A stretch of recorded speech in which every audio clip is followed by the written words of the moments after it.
ठाकरेंचे खासदार एकनाथ शिंदे आणि त्यांच्या नेत्यांच्या गाठी भेटी घेत आहेत, त्यामुळे पुन्हा एकदा ऑपरेशन टायगरच्या चर्चांना उधाण आलंय। काल ठाकरेंचे हिंगोलीचे खासदार नागेश पाटील आष्टीकर यांनी ठाण्यामध्ये एकनाथ शिंदेंच्या निवासस्थानी जाऊन भेट घेतली, तर दुसरीकडे नाशिकच्या एका कार्यक्रमात ठाकरेंचे खासदार राजाभाऊ वाजे आणि श्रीकांत शिंदे एकाच व्यासपीठावर आले। त्यामुळे महाराष्ट्राच्या राजकारणामध्ये पुन्हा एकदा ऑपरेशन टायगरची चर्चा सुरू झाली आहे। आष्टीकरांनी ठाण्यामध्ये शिंदेंच्या निवासस्थानी जाऊन भेट घेतल्याने अनेकांच्या भुवया उंचावल्यात। मतदारसंघातील विकास कामांच्या संदर्भात शिंदेंची भेट घेतल्याचं एकनाथ शिंदेंची भेट घेतली होती असं आष्टीकरांनी सांगितलं। आणि या घडामोडी सुरू असतानाच आज शिर्डीचे ठाकरेंचे खासदार भाऊसाहेब वागचौरेंनी उदय सामंतांची भेट घेतली, त्यामुळे पुन्हा एकदा चर्चांना उधाण आलंय।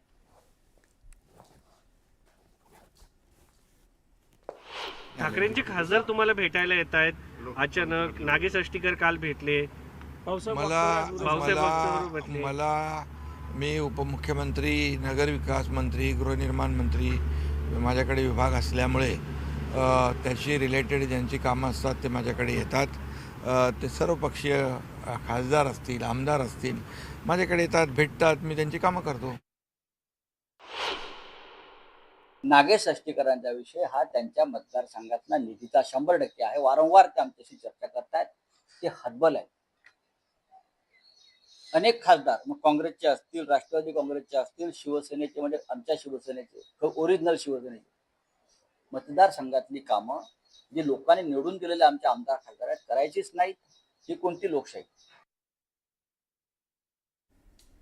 यानंतर एक ब्रेकिंग न्यूज आहे। नीट पेपर फुटी प्रकरणी सीबीआयच्या तपासाला वेग आला आहे। नीट पेपर फुटीचे धागेदोरे लातूर पर्यंत पोहोचले।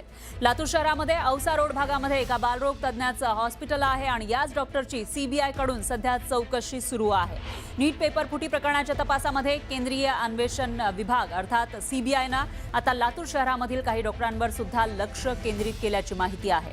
शहरातील औसा रोड परिसरामधल्या एका बालरोग तज्ञ डॉक्टरांची सीबीआय कडून कसून चौकशी सुरू असल्याचं सूत्रांनी सांगितलंय। गेल्या 2 तासांपासून अधिक काळ झालाय आणि संबंधित डॉक्टरांची चौकशी सुरू आहे। नीट परीक्षेचा कथित फुटलेला पेपर या डॉक्टरांपर्यंत पोहोचल्याचा संशय सीबीआयला आहे। तसंच संबंधित डॉक्टरांनी पेपर विकत घेतल्याची शक्यता तपासली जात असल्याची ही माहिती आहे। दरम्यान आरसीसी क्लासचे संचालक शिवराज मोटेगावकर यांच्या अटकेनंतर या प्रकरणाचे अनेक धागेदोरे लातूरशी जोडले जात असल्यानं आता संशय बळावलेला आहे आणि त्याच्यामुळे या डॉक्टरवर सुद्धा संशय आल्याचं दिसतंय। सीबीआय कडून शहरातील विविध व्यक्तींची चौकशी सुरू आहे। तपासाचा विस्तार वाढत असल्याचं यामुळे दिसून येतंय। त्यानंतर एक मोठी बातमी समोर येते। भाजप आणि शिवसेनेच्या नंतर आता काँग्रेसही SIR बाबत समिती स्थापन करणार असल्याची माहिती समोर आली आहे। SIR समिती स्थापन करून काँग्रेसच्या कार्यकर्त्यांना महत्त्वाचे निर्देश दिले जाणार आहेत। दरम्यान निवडणूक लढवलेल्या पदाधिकाऱ्यांची BLO म्हणून नेमणूक केली जाणार असल्याची माहिती सूत्रांनी न्यूज 18 मराठीला दिली आहे। तर आता कार्यकर्त्यांना SIR बाबत निर्देश देण्यात येणार आहेत। काँग्रेसकडून बूथ लेवल ऑफिसर यांची नेमणूक करण्यात येणार आहे आणि या निर्देश दिल्याच्या नंतर हे BLO म्हणून आता काँग्रेसकडून कार्यकर्त्यांची नेमणूक करण्यात येणार आहे। आता बातमी आहे अमरावतीमधून। अमरावतीच्या दर्यापूरमधील काँग्रेसचे तालुकाध्यक्ष सुधाकर भारसाकडेंनी काँग्रेसमधून राजीनामा दिलाय। दर्यापूरच्या काँग्रेसमधील स्थानिक पक्ष संदर्भात विश्वासात न घेतल्याचा आरोप त्यांनी केलाय। दरम्यान लवकरच सुधाकर भारसाकडे शिवसेनेमध्ये पक्षप्रवेश करणार असल्याची शक्यता व्यक्त करण्यात येते।